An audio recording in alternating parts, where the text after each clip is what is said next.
Break के बाद रुक करेंगे मध्य प्रदेश बुलेटिन की ओर, जिसमें बात होगी उमरिया की, जहां बांधवगढ़ टाइगर रिजर्व से 7 पर्यटन एवं धार्मिक क्षेत्रों के लिए हवाई सेवा की हुई शुरुआत। विधायक मीना सिंह ने दिखाई हरी झंडी। आगे बात करेंगे अलीराजपुर की, जहां जिले की बेटी वेदिका रावत ने भोपाल में इंडिया लेवल राइफल शूटिंग प्रतियोगिता में दिखाया दम। तीनों कैटेगरी में हासिल किया तीसरा स्थान। ऐसी तमाम खबरों पर विस्तार से होगी चर्चा। उमरिया के बांधवगढ़ टाइगर रिजर्व से 7 पर्यटन और धार्मिक क्षेत्रों के लिए हवाई सेवा की शुरुआत की गई। मानपुर की विधायक एवं पूर्व कैबिनेट मंत्री मीना सिंह ने हेलीकॉप्टर सेवा को हरी झंडी दिखाकर शुक्रवार सुबह करीब 10 बजे इसे शुरू किया। पीएम श्री पर्यटन हेलीकॉप्टर सेवा योजना के तहत ये सेवा प्रदेश सरकार द्वारा नवंबर की शुरुआत में मंजूर की गई थी। इस सेवा से पर्यटन और धार्मिक स्थलों तक कम समय में पहुँच संभव होगी। हेलीकॉप्टर सेवा का संचालन जेट सर्वे एविएशन प्राइवेट लिमिटेड द्वारा किया जा रहा है। इस दौरान थाना मानपुर का पुलिस बल, नगर परिषद मानपुर के सीएमओ और अन्य लोग मौजूद रहे।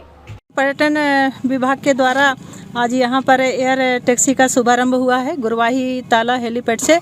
और ये जहाँ भी टूरिज्म स्थान है, चाहे हमारे मैहर हो, कान्हा नेशनल पार्क और अमरकंटक का, जबलपुर का, जो आसपास के जो भी टूरिज्म स्थान है और आसपास जहाँ भी जाने का इनको परमिट मिला होगा वहाँ पर लोग बराबर आ जा सकेंगे। और मैं सभी सैलानियों को इस उद्घाटन के अवसर पर यही कहना चाहती हूँ कि आप सुविधाओं के लिए और आप अच्छे से आना जाना कर सकेंगे। बहुत बहुत आप सबको शुभकामनाएं हैं, हार्दिक बधाई है। और ये बहुत ही अच्छा है। जैसा मैंने अभी पायलट से पूछा कि जो लोकल लोग अगर जंगल पहाड़ के ऊपर घूमना चाहेंगे तो उनको भी अनुमति आप देंगे कि नहीं, वहाँ से ऊपर से होगा कि नहीं, तो उनको भी अनुमति रहेगा। आप सब लोग भी घूम सकते हैं पहाड़ के ऊपर। बहुत बहुत धन्यवाद करना चाह रहा हूँ जो आप लोगों ने अपना इतना कीमती समय निकाल के इतनी सुबह सुबह आके सारी चीज़ें कोऑर्डिनेट करी। और माननीय यहाँ के विधायक और यहाँ के जो भी लोकल बॉडी हैं, उन सरपंच जी और सांसद, विधायक, डीएम, एसडीएम सभी ने जिन लोगों ने इतना परमिशन हमें दिया। और यहाँ के सीएम माननीय मोहन यादव जी ने जो हमारी कंपनी फ्लाईओला को ये अपॉर्चुनिटीज़ दी, जो इस जगह हम फ्लाइंग कर सकें सारी चीज़ों का और लोग अपना लुत्फ़ उठा सकें। एक्चुअल में हमारा जो मेन मोटिव है यहाँ पे जो कनेक्टिंग हमारी फ़्लाइट है, ये है जबलपुर, कान्हा, बांधवगढ़ और अमरकंटक, जो कि वीक में हमारी 4 डेज़ होंगी। और जो भी आना जाना चाहता है डायरेक्टली आ सकता है, कम टाइम में उसका टाइम बच जाएगा और जल्दी से जल्दी अपना घूम टहल के जाए, सफारी करें, हेलीकॉप्टर सफारी। दूसरी चीज़ क्या है कि हमारा यहाँ जो सुविधाएं हैं पैसेंजर के लिए, लोगों के लिए, वो है जॉय राइड की। कोई चाहता है, लोकल है यहीं का, या कोई अपनी गाड़ी करके आया हुआ है और उनका पहले से प्लान नहीं था और हेलीकॉप्टर की सुविधा लेना चाह रहा है, तो यहाँ के वो जॉय राइड भी लोकल यहाँ पे अपने हरे हेलीपैड पे कर सकता है। दूसरी चीज़ ये है कि किसी की मैरिज एनिवर्सरी है, कोई अपना सेलिब्रेट करना चाह रहा है, बर्थडे सेलिब्रेट करना चाह रहा है, एयरक्राफ्ट पे, हेलीकॉप्टर पे फ्लाइंग करके सारी चीज़ें, एक्टिविटीज़, ये सारी यहाँ पे अवेलेबल है हमारे पास। उमरिया से सीनियर संवाददाता योगेंद्र महोबिया की रिपोर्ट। अलीराजपुर की होनहार बालिका वेदिका रावत, पिता महेश रावत, प्रदेश उपाध्यक्ष आदिवासी विकास परिषद मध्य प्रदेश एवं जोबट विधायक सेना महेश पटेल की पुत्री ने भोपाल में 12 नवंबर 2025 को आयोजित इंडिया लेवल राइफल शूटिंग प्रतियोगिता में शानदार प्रदर्शन करते हुए सीनियर, जूनियर और यूथ तीनों कैटेगरी में तीसरा स्थान हासिल किया है। उनके इस उत्कृष्ट प्रदर्शन ने अलीराजपुर जिले, आदिवासी समाज और मध्य प्रदेश का गौरव बढ़ाया। जिला खेल एवं युवा कल्याण अधिकारी संतरा निमामा ने कहा कि वेदिका का प्रदर्शन अन्य युवाओं के लिए प्रेरणा स्रोत होगा और जिले में खेलों के प्रति नई ऊर्जा का संचार करेगा। जिले वासियों ने इस उपलब्धि पर हर्ष व्यक्त करते हुए बधाई दी, जबकि पटेल दंपति ने सभी के स्नेह और शुभकामनाओं के लिए आभार व्यक्त किया। अलीराजपुर से सीनियर संवाददाता मुकेश राठौड़ की रिपोर्ट।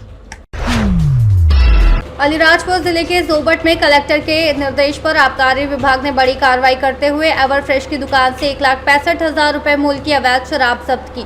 संचालक आबकारी टीम को देखकर भाग गया। जब्त शराब की संख्या 29 पेटी है और इसे हाई रेंज की बताया जा रहा है। आबकारी विभाग ने प्रकरण दर्ज कर कार्रवाई शुरू कर दी है। जिले भर में अवैध शराब के कई ढाबे संचालित है, लेकिन इस कार्रवाई के बाद कई ढाबे संचालकों ने अपने अपने ठिकाने बंद कर दिए। राधेश्याम राय आबकारी अधिकारी ने बताया कि आबकारी विभाग को जिले में अवैध शराब बिक्री पर सतत नजर रखनी चाहिए और इस पर कड़ी कार्रवाई जारी रखनी चाहिए। बंद किए गए।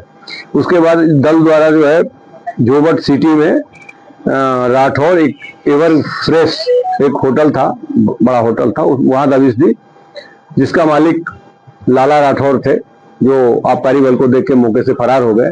फिर जब होटल की तलाशी ली गई तो 1,65,000 कीमत की कुल 29 पेटी अवैध शराब, जिसमें Royal Stag whisky, Goa whisky, London Pride whisky, London Pride vodka, Mount beer और अन्य ब्रांड जो है छोटे मोटे बैग पाइपर विस्की, इस तरह से कुल 29 पेटी जब्त की गई, जिसकी कीमत 1,65,000 रुपये आकलन की गई। लाला राठौर के विरुद्ध मध्य प्रदेश आबकारी अधिनियम की धारा 34(2) के विरुद्ध प्रकरण पंजीबद्ध किया गया और प्रकरण को अनुसंधान में लिया गया। ये किस प्रकार का बिजनेस? चलिए, तो वो कोल्ड ड्रिंक्स, होटल और ढाबा टाइप का जो है एवर फ्रेश, जो मतलब आजकल जो चलते हैं कोल्ड ड्रिंक्स, हो इनके वो दुकान थी, नाश्ते की भी दुकान थी उसमें, लेकिन मेन वहाँ जो बिजनेस चल रहा था वो मदिरा विक्रय का ही था। अलीराजपुर से सी न्यूज़ संवाददाता मुकेश राठौड़ की रिपोर्ट। मध्य प्रदेश के पन्ना जिले के सकरिया से डिगौरा सड़क मार्ग पर पुनः निर्माण कार्य शुरू हो गया है। 3 माह पहले लगभग 63 करोड़ की लागत से बनी 29 किलोमीटर लंबी सड़क भारी बारिश और भारी वाहनों के चलते जर्जर हो गई थी, जिससे कई जगह गड्ढे हो गए और राहगीरों को परेशानी हुई। सांसद बीडी शर्मा की कड़ी फटकार के बाद लोक निर्माण विभाग ने ठेकेदार पर कार्रवाई करते हुए सड़क की मरम्मत और पुनर्निर्माण का काम दोबारा शुरू कराया। कार्यपालन मंत्री जेपी सोनकर ने मीडिया को बताया कि सड़क निर्माण की गुणवत्ता पर विशेष ध्यान दिया जा रहा है। एसडीओ और सब इंजीनियर प्रतिदिन निर्माण कार्य की गुणवत्ता देख रहे हैं और किसी भी तरह का समझौता नहीं किया जाएगा। हालांकि अब सवाल ये है कि 5 साल की गारंटी वाली सड़क वास्तव में 5 साल चलेगी या नहीं। हुई थी बीडी भाई साहब से कुछ लोगों के द्वारा। हाँ, इस बात से हम सहमत हैं कि सड़क का निर्माण लोक निर्माण विभाग द्वारा कराया जा रहा था। बारिश के पूर्व पूरी सड़क पर डामर का कार्य पूर्ण कर दिया गया था। थोड़ा बहुत काम बाकी था, फर्नीचर वर्क था, बाकी समस्त कार्य पूर्ण हो चुका था।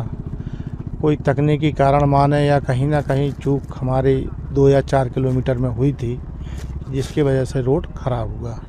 रोड ख़राब होने के उपरांत जो है ना कुछ शिकायतें हुई और जो माननीय सांसद जी के संज्ञान में आई, उन्होंने ठीक करने की कोशिश की, लेकिन बारिश होने की वजह से तकनीकी रूप से कार्य नहीं कर पाए हम लोग। तो 18 सितंबर को एक हमारी जिला कार्यालय में माननीय सांसद महोदय द्वारा दिशा की बैठक हुई थी। उसमें उन्होंने काफ़ी नाराज़गी व्यक्त की थी और उन्होंने सख्त हिदायत दी थी कि इस रोड को आप जैसा आपके प्रावधान है वैसा ही सुधार करके देना है। तो बारिश लगातार चलती रही दशहरा तक। कुछ कारण रहे कि दीपावली तक हमारी लेबर नहीं आ पाई और दीपावली के उपरांत हमने ठेकेदार पर सख्त कार्रवाई की, सख्त निर्देश दिए, फिर उन्होंने काम चालू किया है और वर्तमान में काम जो है बिल्कुल मानक अनुसार सुधार कार्य कराया जा रहा है, जो लगभग 5 से 7 दिन में पूरा हो जाएगा। पन्ना से सी न्यूज़ संवाददाता रीना सोनी की रिपोर्ट।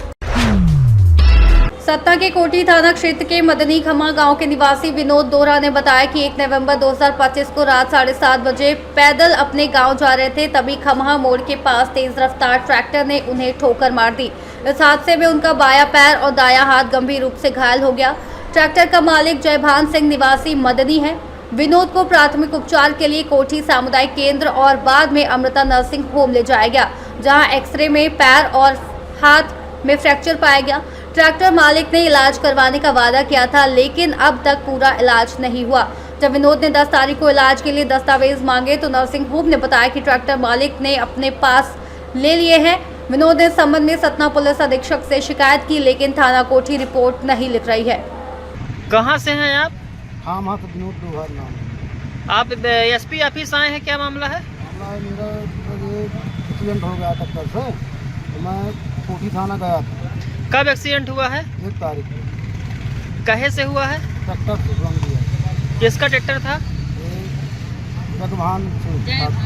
जयभान सिंह दद्दा। क्या फ्रैक्चर हुआ कि टूट गया? क्या टूट गया फ्रैक्चर। कहाँ चोट आई? पैर में, हाथ में। थाने में कंप्लेंट की है? जी गए थे कल, तो नहीं लिखे, 2 घंटा बैठे थे। कोठी थाने में? जी हाँ, कोठी थाने में। क्या बोले वहाँ के? वहाँ के बोले कि वो ट्रैक्टर नंबर ले आओ, फलाना ठिकाना बताएं। हम बैठे थे। हाँ, रिपोर्ट नहीं लिखेंगे, सब ट्रैक्टर नंबर ले आएंगे। अब उनको फिर ट्रैक्टर मालिक को फ़ोन भी लगाएं, तो बोले कि आ रहे हैं 5 मिनट में, 10 मिनट में। फिर बोले कि हम चले गए सतना, 1 घंटा बाद लगाएंगे। फिर नहीं आए? फिर नहीं आए, हॉस्पिटल में ट्रीटमेंट पुलिस द्वारा हुआ? नहीं हुआ। अब यहाँ कहाँ है? अब यहाँ होगा, आए थे एफसी ऑफिस की, वहाँ थोड़ा ट्रीटमेंट दे दिया। सतना से सी न्यूज संवाददाता बलवीर सोनी की रिपोर्ट।